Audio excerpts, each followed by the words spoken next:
आज के बाद ना मुझे कांटेक्ट करने की कोशिश मत कीजिएगा। और मैं तो शुक्र मना रही हूं कि मेरे पेट में आपका बच्चा नहीं है।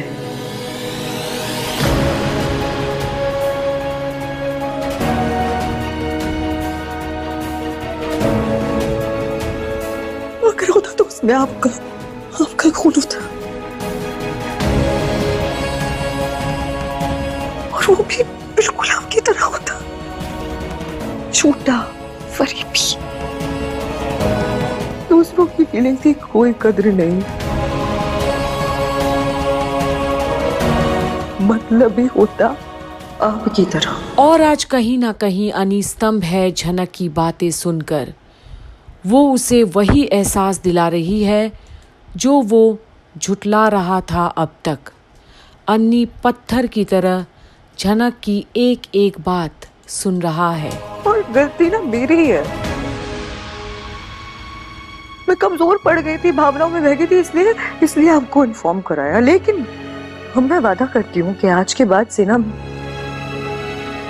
आपको आपके पास मेरी कोई खबर नहीं पहुंचेगी।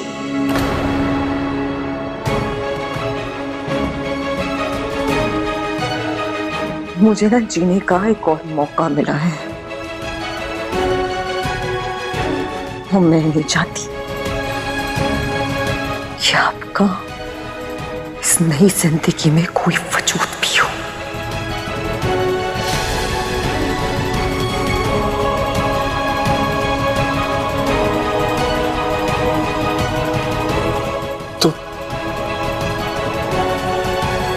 तो जनक, तुम क्या चाहती हो? जो भी चाहती हूँ, जिसे भी चाहती हूँ,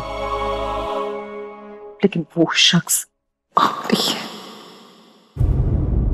और ये बातें इस वक्त अनी के लिए कोई सजा से कम नहीं। उसकी झनक किसी और की कैसे हो सकती है? आदित्य, बेवसूल सवाल। ये सवाल जरूरी नहीं है।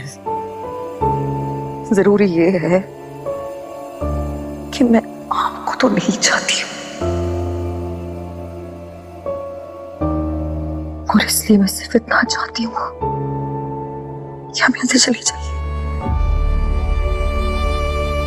मैं जानती हूँ आप सिर्फ मुझसे प्यार करते हैं, जो आप दिखाते हैं वो सच नहीं है। आप मुझे दिल दे चुके हैं, मुझे पता है, लेकिन मैं आपकी जिंदगी, आपके परिवार को बर्बाद नहीं करना चाहती। अब कुछ नहीं हो सकता। आपको अर्शी दीदी के साथ ही खुश रहना होगा। तो ये तुम्हारा आखिरी फैसला है क्या? यही चाहती हो तुम? क्यों? एक बार में समझ नहीं आता आपको? मैं बीमार हूँ, दिखाई नहीं दे रहा है। अरे जाइए ना यहाँ से, मुझे आराम करना है, आराम की जरूरत है मुझे। पर अनी को अब एक और मौका चाहिए, उसे झनक चाहिए, पर आज शब्द नहीं उसके पास। झनक, वो डॉक्टर ने बोला कि तुम्हें छुट्टी की जरूरत है। तो मैं बस सोच रहा था कि अगर मैं तुम्हें नहीं। क्या सोचते आप मेरे बारे में? किस टाइप की लड़की हूं मैं? चीप, घटिया लड़की, जिसे जब मन किया उठा के अपने साथ ले चले कहीं पर भी। नहीं झनक, प्लीज प्लीज ये सब मत बोलो। तुम शायद भूल रही हो कि तुम्हारी और मेरी शादी। और अनी चौंकता है। सोचते तो दोनों एक जैसा ही है, पर फिर भी इतना मतभेद कहाँ से आया, क्यों आया? लेकिन नकली शादी, वो नकली शादी भी खत्म हो चुकी, टूट चुकी, और वो झूठ थी जिंदगी का सबसे बड़ा झूठ। मुझे से कोई फर्क नहीं पड़ता, कोई फर्क नहीं पड़ता।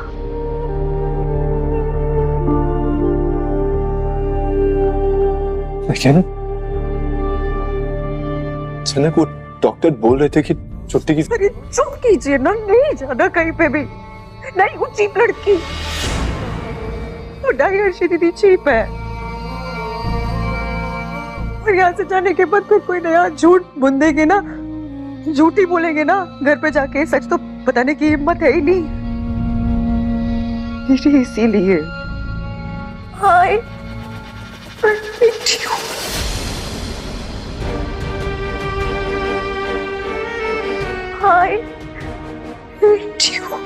नहीं जनक, प्लीज नहीं, ये सच नहीं। ये सच है, आई हेट यू, ये सच है, क्योंकि अब मतलब ही है, अब फरे भी हम झूठे हैं। नहीं जनक, ये सच है, और ये सच कोई नहीं बदल सकता। मैंने सिर्फ झूठ बोला है, सिर्फ और सिर्फ झूठ। और अब अनी पूरी तरह टूट गया।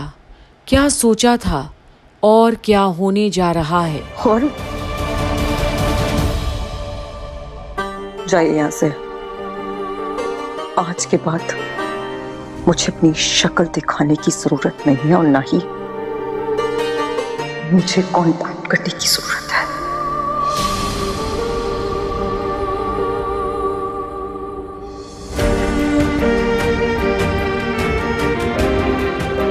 ये सच है जनक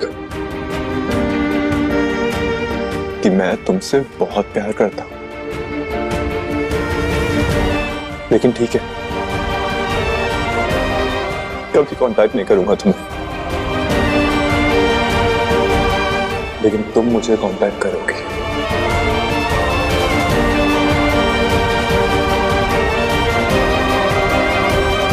और मैं उस दिन का इंतजार करूंगा। बढ़ जाऊंगी, लेकिन कभी कांटेक्ट नहीं करूंगी। और आज अनिरुद्ध का भ्रम शायद टूट गया।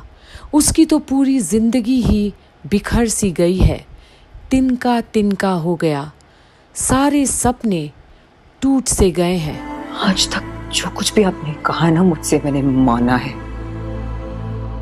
यहाँ तक कि अर्शी दीदी से हारी क्योंकि आपने कहा, लेकिन अब ना मैं खुश हूं। मेरी खुद की जिंदगी है, काम है मेरे पास, यहाँ लोग मुझे इज्जत देते हैं, और एक सच्चा दोस्त भी। और ये